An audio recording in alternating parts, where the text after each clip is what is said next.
Let's talk about a man who didn't just build churches, he built stories, stories made of stone. We're going to dive into the world of an Italian architect who completely transformed the Holy Land. Not with, steel and glass, but with light, with faith, and an absolutely unique vision. His name was Antonio Barluzzi. But that brings up a really fascinating question, right? I mean, can a physical structure, something made of concrete and rock, actually communicate a deep spiritual feeling? Can it be more than just a roof over your head? Can a building be a prayer? Can stone tell a story? This was the question that drove Barluzzi's entire life. For Barluzzi, the answer wasn't just yes. It was an absolute, resounding yes. And he spent his entire life proving it, earning himself a pretty incredible title: the architect who could make stone speak. So this is Antonio Barluzzi, an Italian architect who lived from 1884 to 1960. For him, this wasn't a career. It wasn't a job. It was a sacred mission. He dedicated his whole life to creating these incredible sanctuaries all across the biblical landscape, and each one was like a meditation on a specific moment from the Gospels. So what makes a guy like this tick? To really understand his buildings, you have to understand the man himself and his deeply personal mission. Because it was never just about design for him, it was about devotion. Faith was basically in his DNA. He was born in Rome, and his family had worked for the Vatican for 4 generations. He even thought seriously about becoming a priest before he chose architecture. He got to Jerusalem in 1912, and honestly, he pretty much never left, living this simple, almost monk-like life. And his design process, it was something else. It wasn't about blueprints and drafting tables, not at first. He would go to a holy site and just meditate, sometimes for days or even weeks. He'd read the scriptures over and over again until he felt he truly absorbed the emotion of what happened right on that spot. And this whole method led to a pretty radical idea. His buildings weren't just things to be looked at. No way. They were designed to be tools for pilgrims, a way for you to experience the Gospels in a visceral, 3-dimensional way.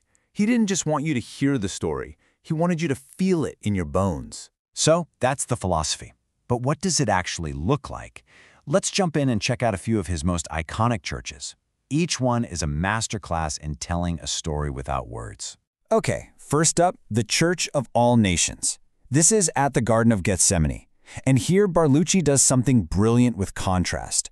On the outside, you see this grand, triumphant, classical building.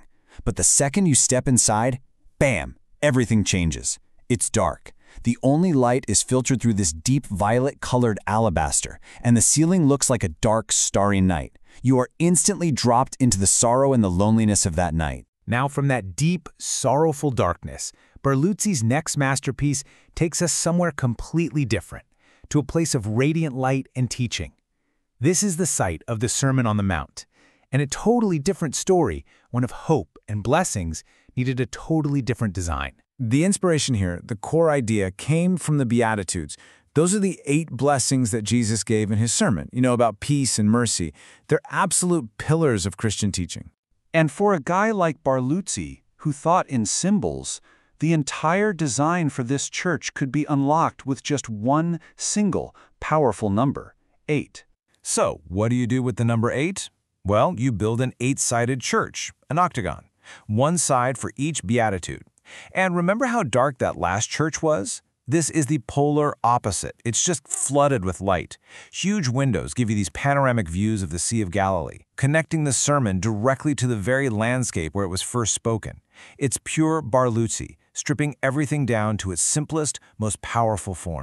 All right, next up is one of his smallest chapels, but wow, it packs an emotional punch. It's called Dominus Flevit, which means the Lord wept, and it marks the exact spot where Jesus is said to have looked out over Jerusalem and just cried for its future. And the design here is just pure genius. First, he shaped the whole chapel to look like a teardrop. But get this is the masterstroke. He put a massive window right behind the altar that perfectly frames the city of Jerusalem. So when you stand there, you are put in the exact vantage point of Jesus, seeing the exact same view. You're forced to feel that same moment. The window itself becomes part of the prayer. It's incredible. But Barluzzi's story isn't all just one success after another. His final years were actually marked by this really profound disappointment, one that, in the end, showed us an even deeper side of his character. He spent more than a decade, planning what he thought would be his masterpiece, the new Basilica of the Annunciation in Nazareth. This was going to be his magnum opus. But after all that work, the commission was just taken away from him. It was given to another architect who built a very different, modernist church instead. For Barluzzi, it was a devastating blow. And you can just feel the heartbreak when you read his personal writings about it. He didn't just see it as a professional failure. For him, it was a spiritual test. He wrote, "God has asked for a sacrifice from me instead of a work."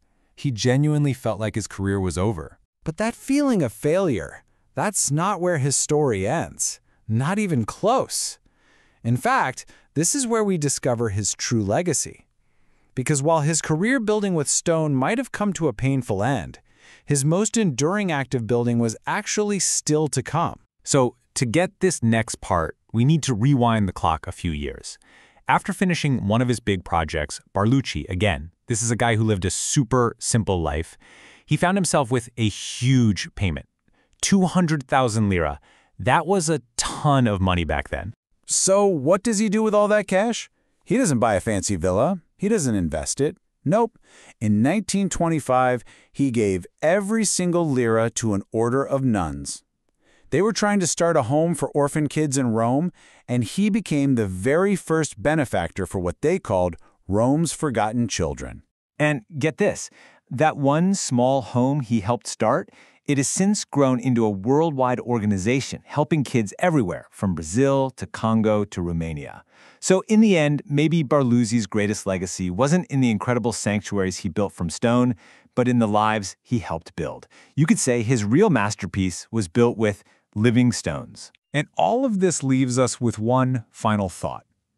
Barluzzi believed that architecture had a job to do, a duty to tell a story about who we are and what we believe. So it kind of makes you look around and wonder, right?